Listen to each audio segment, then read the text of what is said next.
Halo guys, saya mau coba jawab komen yang ini. Bang, bahas soal aplikasi Peduli Lindungi.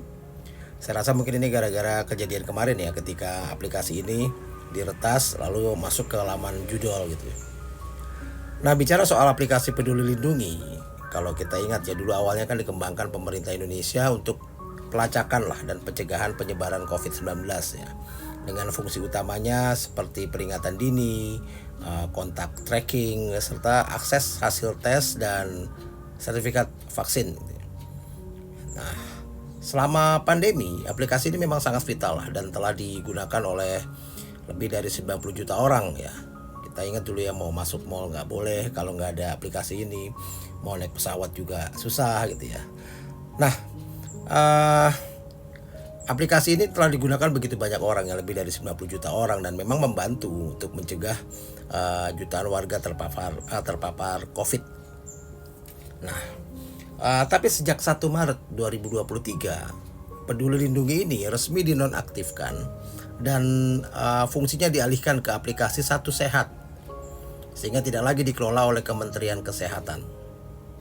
Nah, meski begitu, insiden keamanan yang terjadi baru-baru ini pada tanggal 19 Mei kalau nggak salah 2025, ketika situs web Peduli Lindungi diretas dan dialihkan ke laman judi online, ini kan jadi warning yang luar biasa ya. Ya, meskipun pemerintah akhirnya melalui Kominfo melakukan takedown, pemblokiran terhadap situs itu, saya rasa ini mencerminkan kelemahan sistem pengawasan dan keamanan data kita yang sangat mengkhawatirkan. Nah, Peduli Lindungi sejak awal telah dikritik atas minimnya pengawasan data dan ketiadaan continuous monitoring gitu ya, monitor yang berkesinambungan gitu terhadap perkembangan teknologi. Nah, akibatnya potensi kebocoran data sangat besar karena sistem keamanan tidak dipantau secara berkala dan responsif terhadap celah-celah baru yang muncul seiring perkembangan waktu.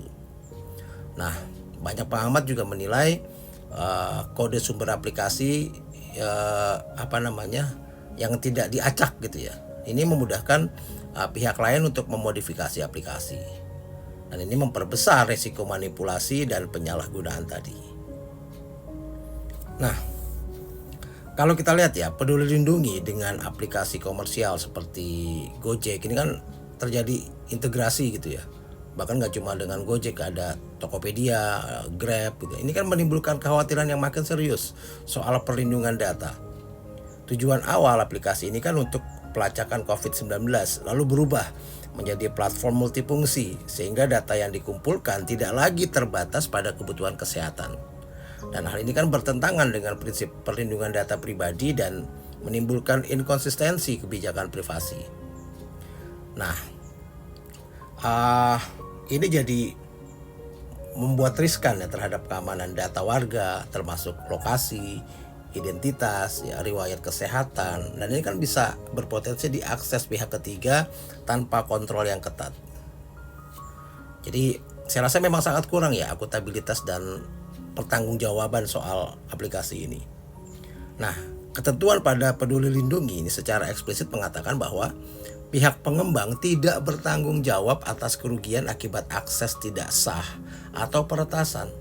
Ini menunjukkan kurangnya komitmen terhadap perlindungan data dan juga ketidakmampuan pemerintah dalam menjamin keamanan data pengguna ya, warga ini. Masyarakat jadi pihak yang paling dirugikan karena tidak memiliki akses untuk memperbaiki data atau menuntut pertanggungjawaban jika terjadi kebocoran atau penyalahgunaan. Ya, jadi ya saya rasa selain masalah keamanan, Peduli Lindungi juga dikritik karena data yang disimpan sering tidak akurat ya, sulit diverifikasi dan tidak terintegrasi dengan baik. Jadi banyak kasus warga yang sudah divaksin di luar negeri atau di fasilitas lain tidak terdaftar, sehingga tidak bisa mengakses layanan publik pada waktu itu ya. Nah, ini menimbulkan diskriminasi dan tentunya ketidakadilan bagi sebagian masyarakat. Nah, balik ke soal kasus yang kemarin ya, terbaru ini ya, soal penyalahgunaan situs untuk judi online nih, di mana situs Peduli Lindungi diretas dan dialihkan ke laman judi online. Ini kan semakin mempertegas buruknya keamanan cyber dan lemahnya pengelolaan platform pemerintah. Insiden ini membuktikan bahwa data sensitif warga tetap rentan meski aplikasi sudah dinonaktifkan dan pemerintah saya rasa gagal melindungi aset digital negara. Jadi saya rasa memang Peduli Lindungi adalah contoh lah kegagalan pemerintah dalam membangun sistem digital yang aman gitu, yang akuntabel dan berintegritas. Kurangnya transparansi, pengawasan, serta komitmen perlindungan data membuat aplikasi ini menjadi ancaman bagi privasi dan keamanan warga. Kasus terbaru hanya mempertegas urgensi revisi kebijakan dan peningkatan kapasitas keamanan cyber pemerintah.